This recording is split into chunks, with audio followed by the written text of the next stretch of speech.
Hi guys, James at Rampant Lion Reviews again for you today with another beer review. For this one, this is a kind of special review if you like. So for this review, we're going to have a look at two different beers. As you can see already, we're going to return to Pivovarna Reservoir dogs who are from Nova Gorica in Slovenia. And this is the last of the Slovenian reviews that I'll be doing for you for a little while, but you can rest assured there will be some more in the fairly near future. So a huge thank you to Davor Širitz once again for making this review possible. He's been the one that's arranging these Slovenian beer boxes for me, so a big thank you to him for that, and also a special shout out to May at Pivovarna Reservoir Dogs as well for giving the beers to Davor. It's been really cool to try a few more different beers from this brewery, and as I've told you consistently, the quality of the craft beer coming out of Slovenia these days is really pretty damn good. And I know the batch 50 is an interesting beer. I had a taste of the original recipe. This is a new recipe that they've put out recently, slightly higher in alcohol, and this one here, which is the Black Hole number 50,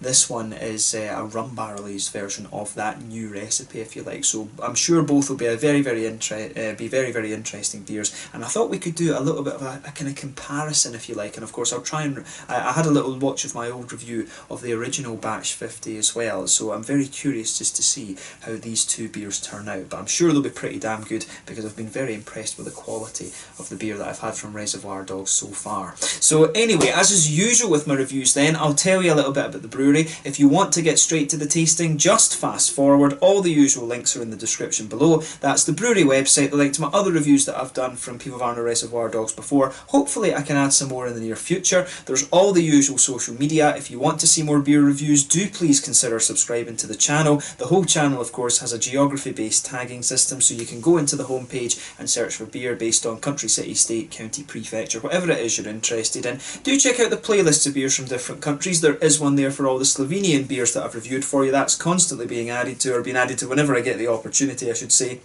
And as always, please do get in touch and let me know some of the other beers and breweries that you guys would like to see me review. It's always great to hear from you guys that are watching the videos, and the support that you show the channel is hugely appreciated. So anyway, on to my brewery notes then, to tell you a little bit about Pivovarna Reservoir Dogs then. So Pivovarna Reservoir Dogs was founded by four friends who just got together and brewed in their spare time. So this was Uroš Komel, who is a mathematician, Alosa Polensic, who is a neurologist, Andrej Sluga, who was an economist, and Matthew Bredzigar, who is an electrical engineer. But they say they basically just wanted to brew beer for themselves initially, and they learned much of their trade from the internet, reading beer blogs and home brewing journals and all of these kind of things. But their beers, when they got them out there, proved to be very popular, and they the size of their brewing just continued to expand. So they decided to go on and found their own company, and the company was officially founded back in 2014, initially as a contract brewer at the Hotel Gold Club at Nice, but they're now based in Nova Gorica, which is right on the border with Italy in the western part of Slovenia.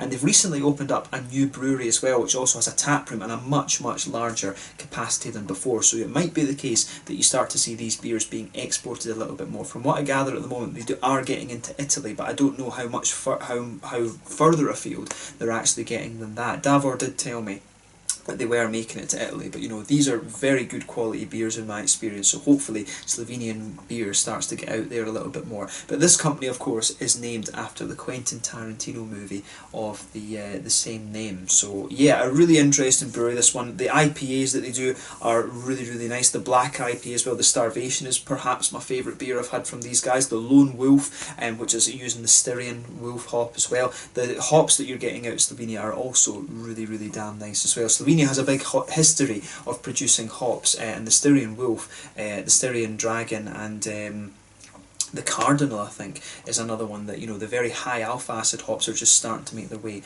out of Slovenia as well. And of course they've got the things like Aurora and Salaya and stuff like that, and Bobek and Styrian Goldings that have been there for a long time and used as more bittering hops as well. So there's a lot of really interesting things to do with beer going on in Slovenia. It's supposed to be a very beautiful country, and I'm hoping to get down there to visit in the summer of 2020. So we'll see how that goes, and it would be cool to meet up with Davor once again down in Slovenia this time though. But yeah, that's all you really need to know about the brewery just now. If you want to learn a little bit more, you can check out the brewery website in the description below, and of course you can follow them on Facebook and Instagram and stuff like that, and that'll keep you up to date with all the latest goings on there. But yeah, let's get on to the tasting section of this video then. So I'll just let you have a little look at both of the artworks in this one.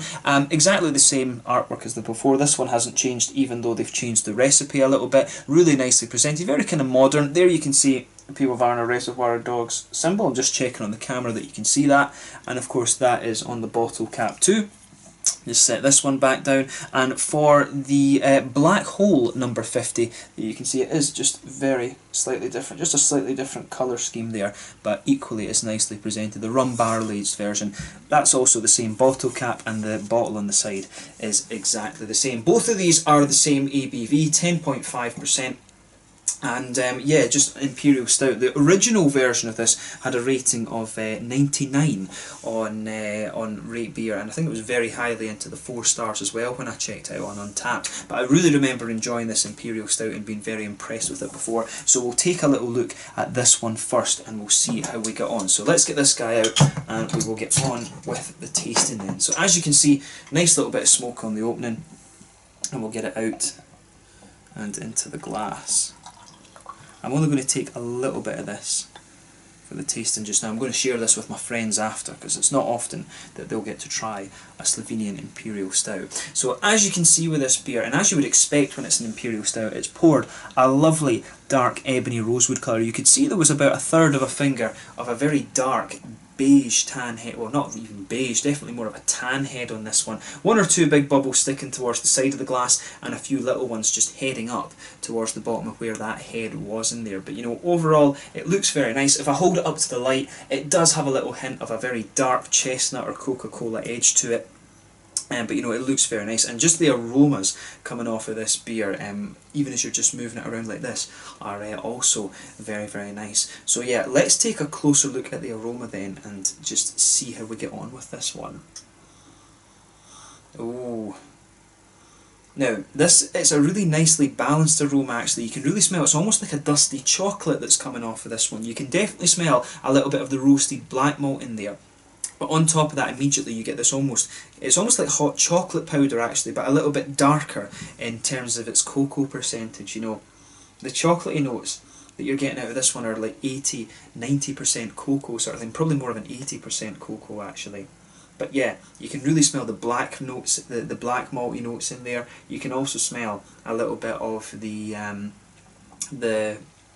there's almost a little bit of a brown sugary note in there, as a sort of treacly molasses kind of thing. But yeah, to me, in terms of the aroma, this stout is definitely leaning a little bit more towards the roasty, toasty end of the spectrum. And you can also pick out that there's a good little hint of a red fruity character in there as well. It's quite a sharp red fruity note, you know, like plums, raisins kind of thing. It definitely has a little bit of sharpness to it, this beer, in terms of its aroma. So yeah, just as I always say, take a little bit of time and enjoy the aroma of this one before you get stuck in. But for me, it's really, this one definitely leans a little bit more towards that roasty, toasty side of things. It's got a nice red fruity sharpness, and in terms of the hoppy side of the beer, you can pick out that there's a little touch of a grassy, floral kind of thing in there, but it's fairly minimal actually. Mainly it's a nice earthy hop there, and it's the black malts, some of the sweet kind of almost powdered chocolate and things that dominate the aroma here. And you've also got that sharper red fruity note to this as well. So yeah, like I said, take a little bit of time and just enjoy the aroma of the beer before you get stuck in. But we're going to have a taste of this first one now. So this one is the new recipe of the batch number 50 from Pivovarna Reservoir dogs in Nova Gorica in Slovenia. An Imperial Stout coming in at 10.5% ABV, my apologies. Let's get stuck in. Slanja, skål, na zdravje. Thank you again to Davor for making this possible, and to me, the head brewer at Reservoir Dogs too.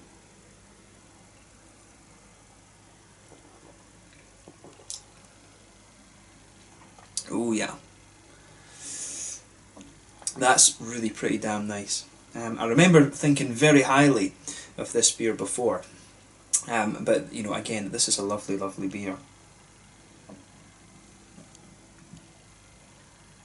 So yeah, as the aroma was kind of indicating, This is an Imperial Stout that pretty much leans towards the roasty toasty end of the spectrum. Straight away with this one, you can feel that roasty black malt backbone. That just sits and it blankets the middle of your tongue. It goes straight across there, and you can feel the further into the aftertaste you go, the more the centre of your palate just kind of dries out a little bit. It comes across, you know, it does come across very, very nicely actually. And this beer, it does dry out. It really does. The middle of your palate does get quite dry with this one, which is interesting. But it really works for the beer. So yeah, on top of that actually, it does also sweeten up a little bit. There is that high percentage cocoa chocolate in there coming out quite nicely. And I would say, yeah, I would stick to my sort of hypothesis I had before, a sort of 80%, 80-90% kind of cocoa note out of the beer.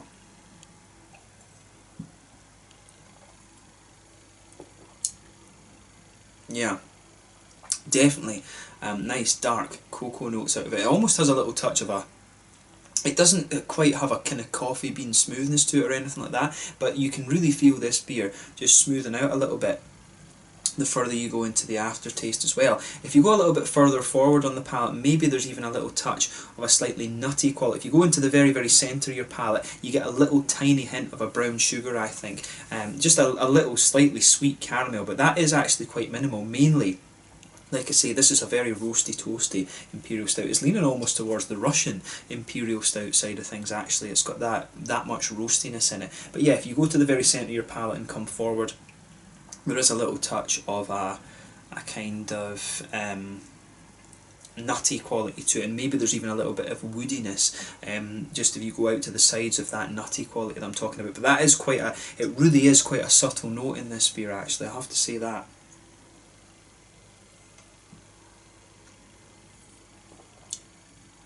But yeah, it's this is one of these, I think this Imperial Stout, it does have a certain level of complexity to it, but it's one of these ones at the same time. This one is kind of striking me as being very kind of straightforward, and it's all about how the flavours kind of interact with each other. So it's one of these ones I think that's very, you know, straightforward in its premise. It really just goes for it, but it pulls off the flavours really quite nicely.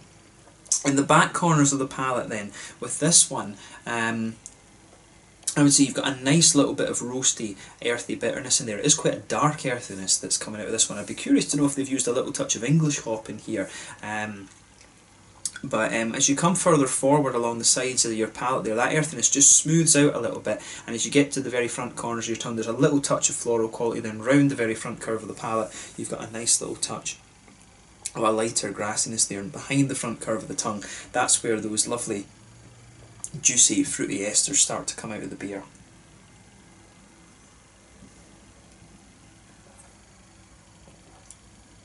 And for me, again, this is pretty nice.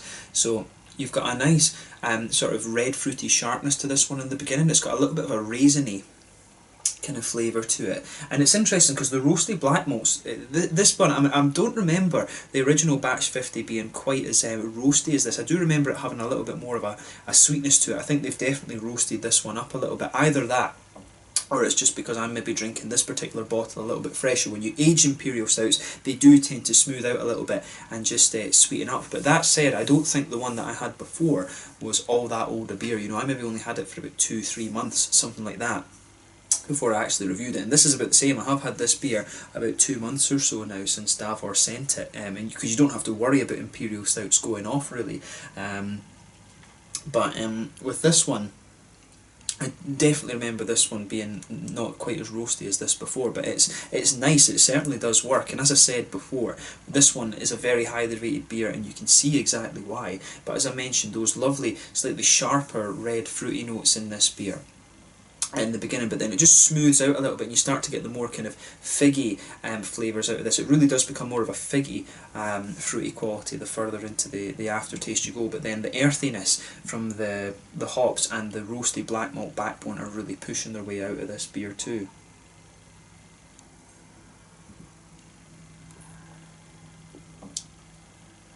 Yeah.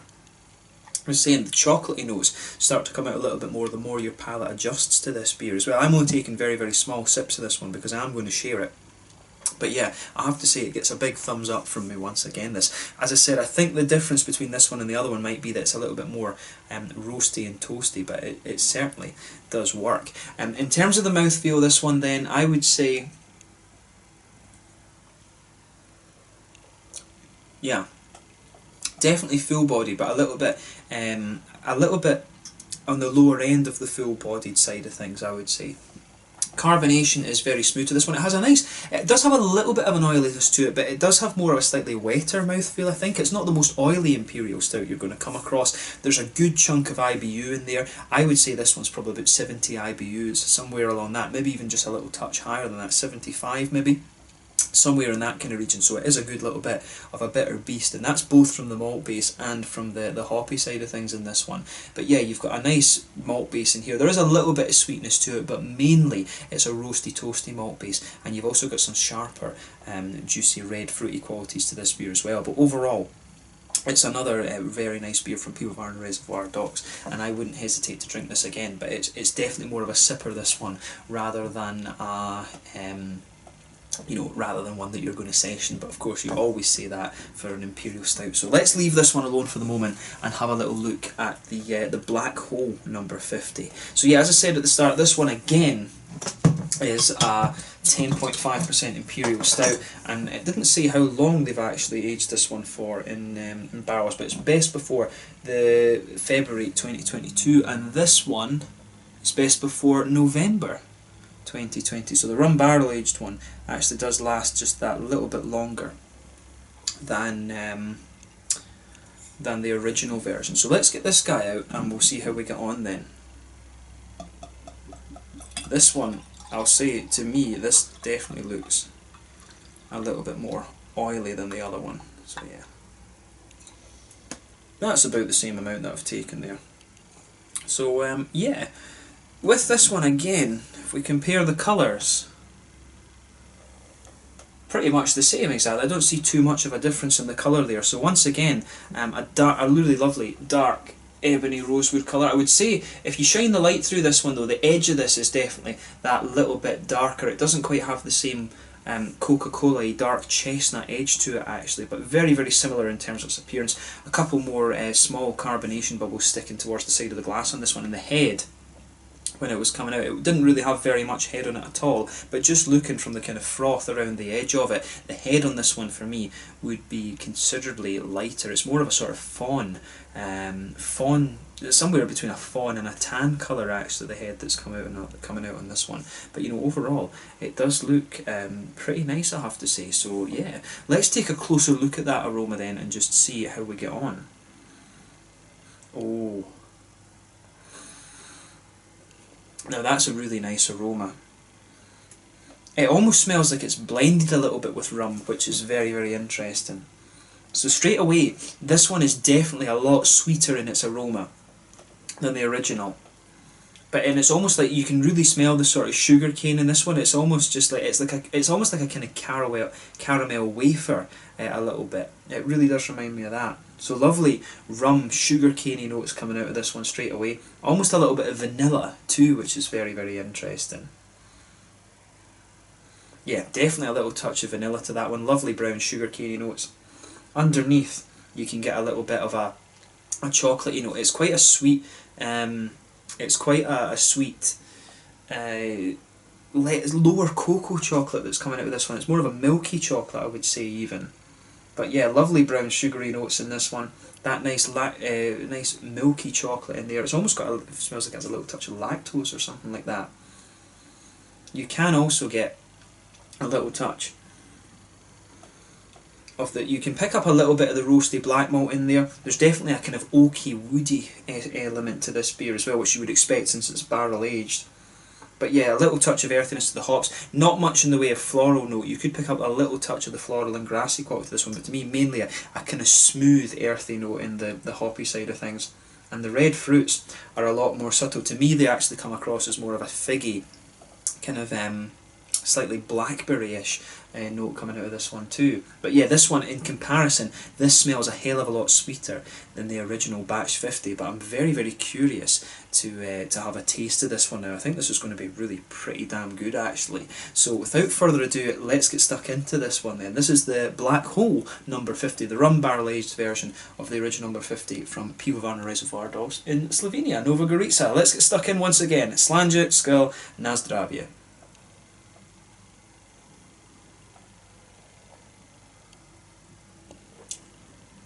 Ooh. There's a big, big difference between these two beers. Really quite a big difference actually. This one is a hell of a lot smoother than this.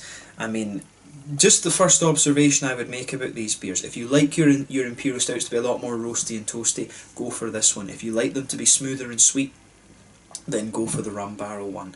And this is another very, very nice beer. It's really interesting to try these two side by side.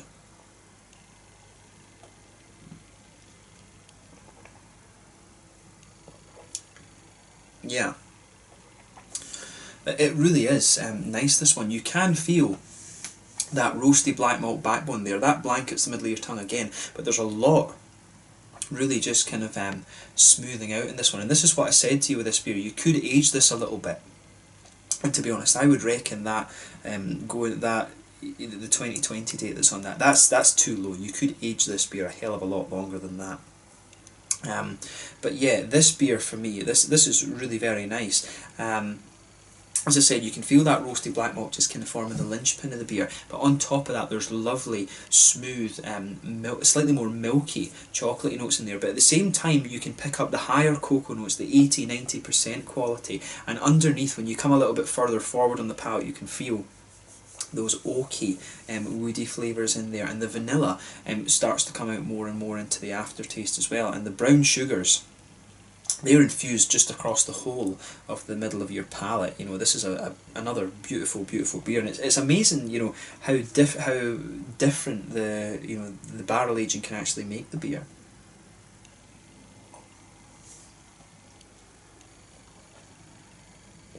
This one, to me though, I would say with this beer, it's not quite as good at covering up its alcohol as this one. This one definitely covers the alcohol a little bit better. You do get a little bit of warmth in here from the rum barrel aged version. So that's the first observation I'm making about this one. It does say, and the thing I found a bit strange about this is that it did actually say that they're the same alcohol percentage. I always thought when you barrel aged a beer, it did get a little bit higher in alcohol. And this one definitely feels a little bit heavier in terms of its ABV than the original, but the flavours in this beer really are pretty damn good. So if you go into the very centre of your palate with this one, you can feel there's a little bit of a brown sugary note in there. It is coming across as like a sort of wafer, like an almost ice cream cone that's been dipped in caramel. The flavour of this beer really reminds me of that. It does have that slightly sugar-caney rum flavour to it as well, and the mouthfeel of this one, to me, it's interesting because this beer feels a little bit lighter actually the further into the taste you go, which is really nice.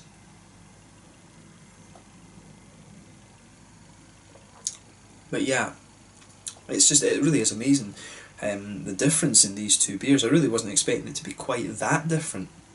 But the thing is with this one, the more and more you drink of this and the more your palate adjusts to it, the more you start to get the kind of darker side of the beer coming out. This one starts off as very, very sweet, but then the darker side of the beer really starts to come out as well, which is very, very interesting.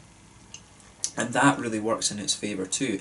As I say, when you come further forward on the centre of your palate, you get the more woody notes coming out of the beer, and it really does. This beer does get a little bit darker and more roasty the more you drink of it. On the hoppy side of things, the earthiness is definitely a little bit smoother.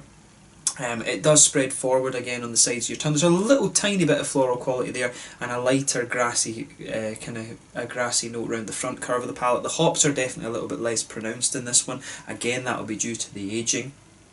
And the beer generally is a lot smoother. If you go behind the front curve of your palate, of course, once again, you get that nice oily bubble where the juicy fruity esters come out of the beer.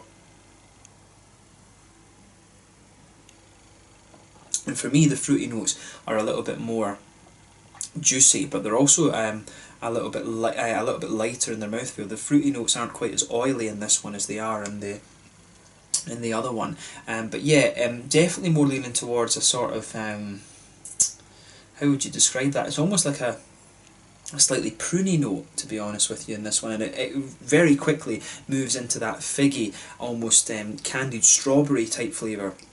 Reminds me of the little heart-shaped sweets you get in Haribo Star Mix. This one definitely has a little bit more of a kind of candied, fruity edge to it, and it evolves to be this more sort of slightly blackberry-ish kind of note too, which is very, very interesting. So yeah, this one, it's really just amazing. As I say, this beer's a hell of a lot smoother. This one's a lot more of a roasty, toasty kind of thing. This one to me also feels a little bit lighter in its mouthfeel, and it's not quite as good at covering up the booze, but they're both excellent beers in their own right, you know. It's very interesting just to compare these side by side. So yeah, in terms of the mouthfeel, this one then, so I would describe this beer again. It is full bodied. The carbonation is very, very smooth in this one, a lot smoother than the original batch 50. But the mouthfeel, it's not quite as oily. It's definitely wetter than the original one. The IBUs in this beer, I would say they're somewhere around the kind of 50-ish region, something like that. But this beer definitely, again, dries out the more and more you drink of it. You start to get more of the roasty, bitter malts from the malt base, but there is an element of sweetness in there, both from the barrel aging and from just, the barrel aging, of course, just smooths the beer out a little bit more.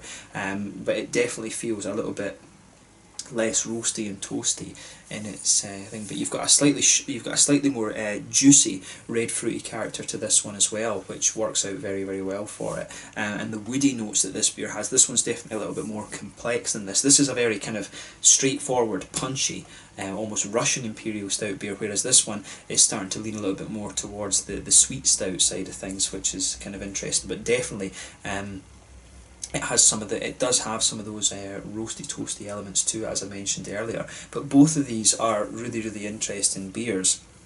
And it's difficult to pick which one would be my favourite out of the two. That's a very, very difficult question. This one definitely, it feels a little bit heavier when you drink it.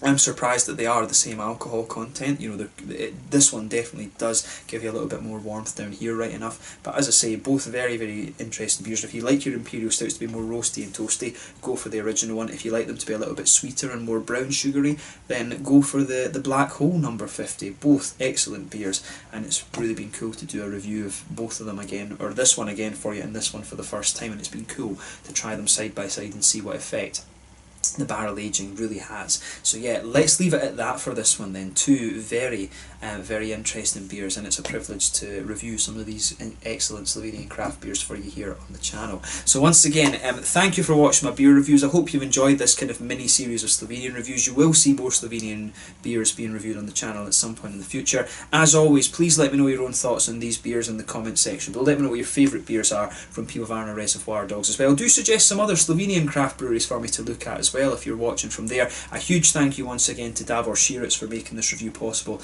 and also to May, who is one of the brewers at Pivovarna Reservoir dogs. But this one was the batch number 50 and the Black Hole number 50, a rum barrel aged version of the original from Pivovarna Reservoir dogs in Nova Gorica in Slovenia. Two lovely beers, this one, and definitely a more classic roasty toasty Russian Imperial Stout, and this one rum barrel aged obviously, but definitely leaning towards the sweeter side of the spectrum within this style. But a lovely beer this, both lovely beers, and I'm glad that I got to review it. So thanks again for watching, and I will catch you guys very soon. Make sure you check out my social media, and make sure you try some Slovenian beers, and do have a look at some of these beers from Pivovarna Reservoir dogs. Until the next time, slanje, skål, I'll catch you guys very soon. Na zdravje.